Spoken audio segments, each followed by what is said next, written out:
જય ગુરુદેવ, જય ગુરુદેવ.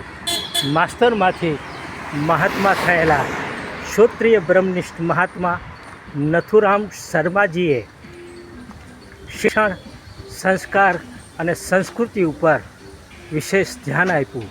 એ પાલડીમાં એનઆઈડીની બાજુમાં આવેલા પૂજ્યપાદ મહાત્મા નથુરામ શર્મા વિદ્યાર્થીનું નિર્માણ કર્યું.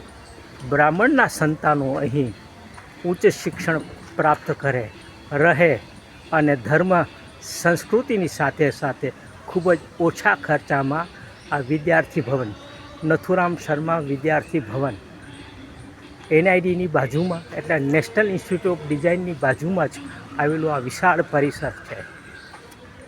એક વખત જમાનામાં બ્રાહ્મણના છોકરાઓને હોસ્ટેલમાં ભણવાની ખૂબ જ મુશ્કેલી હતી. ત્યારે ગુરુદેવે અવધિક સમાજનું મહાસંમેલન બોલાવી બાળકોને શિક્ષણ સાથે સંસ્કાર માટેનું આ એક દિવ્ય અને પરિસર બનાવ્યું છે. આપ એના દર્શન કરો.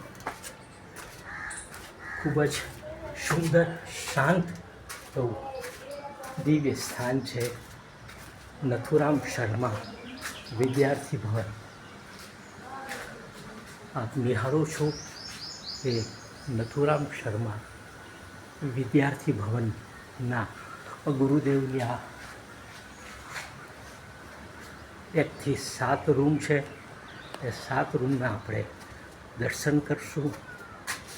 બ્રાહ્મણના સંતાનોને યોગ, પ્રાણાયામ અને કસરત કરવાની સાથે રમત કરવા માટેનું વિશાળ મેદાનવાળું આ નથુરામ શર્મા વિદ્યાર્થી ભવન છે.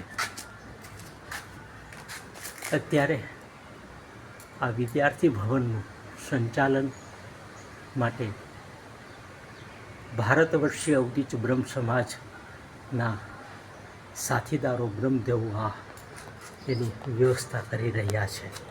આપ નિહાળો છો તે પ્રમાણે આ બધા રૂમોમાં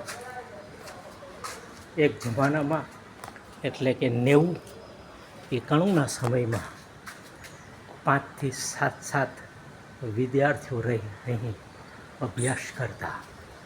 કેટલાય લોકો પ્રોફેસરો થયા, અવધૂતીઓ થયા, પત્રકારો થયા, વકીલ થયા. એ બધું સ્થાન અહીં ગુરુદેવના આનંદ આશ્રમમાં આ વિદ્યાર્થી ભવનમાં કરવામાં આવ્યું છે. આપ ખૂબ જ શાંત. હવે તો ઠેર ઠેર અભ્યાસ માટેની સુવિધાઓ થઈ ગઈ છે. એટલે આ હોસ્ટેલ હવે માત્ર ખાલી બનીને ખંડેર બનીને વિશે આપ નિહાળો છો એ આનંદ આશ્રમ અમદાવાદમાં આવેલું નથુરામ ભારત વર્ષીય અવધિચ બ્રહ્મ સમાજનું વિદ્યાર્થી ભવન NS ભવન. અહીં કેટલાય પત્રકારો, લેખકો સાથે ખૂબ જ અહીં જીવનનું ઘડતર થયું છે. આ છે દિવ્ય અને ભવ્ય આનંદ આશ્રમ પાલડીમાં આવેલું વિદ્યાર્થી ભવનની આપ ઝાંખી કરો છો. જય ગુરુદેવ, જય ગુરુદેવ, જય ગુરુદેવ, જય ગુરુદેવ, જય ગુરુદેવ. આપ નિહાળો છો એ આ આનંદ આશ્રમનું વર્તમાન સમયમાં સંચાલન કરતા આપણા બ્રહ્મબંધુઓના નંબર